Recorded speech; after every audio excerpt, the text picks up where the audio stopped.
Alajan lagi tanya mek galak lagi apa? Nang dengar. Mek galak lagi apa? Mek untuk batai tadu batai rahmo support minggu takalan tiga bijak ngelakon honai wiwit kata cikeh lako. Bang tu lagi pakai ban mesra duai. Tiap minggu wiwit ha. Kadang-kadang lako sinangnya pakai ban dikembak rumah waktu hendak. Ha, kadang-kadang rumah okey pak batai rah ibu kerap lagi tahjud minggu kalau wiwit. Maka kita galak lagi apa?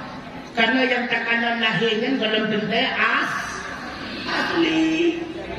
Tegak-tegak tak yang kena orangnya laganya cukup katanya.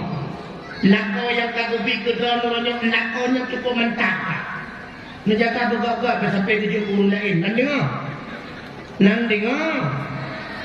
Hal merumpok ni lako kedua yang ada laganya. Mantu guguglungnya tu lako kedua yang guguglung lebar saja hanya yang kedua.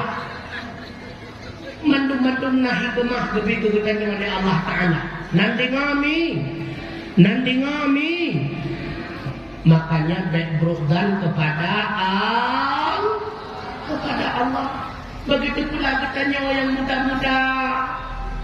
Putra bertanya yang muda-muda. Lam pilih darah baru. Tadi rawi kena tadi. Berara unun mantang lenak mata turi pitan sapah ulun Tuhan. Kuno tajingu ya. Urung-urung yang nabur. Lebih-lebih bertanya urang lam daya. Keput aja kugah putra wadu. Ya, Masya Allah cukup rumeh-rumeh.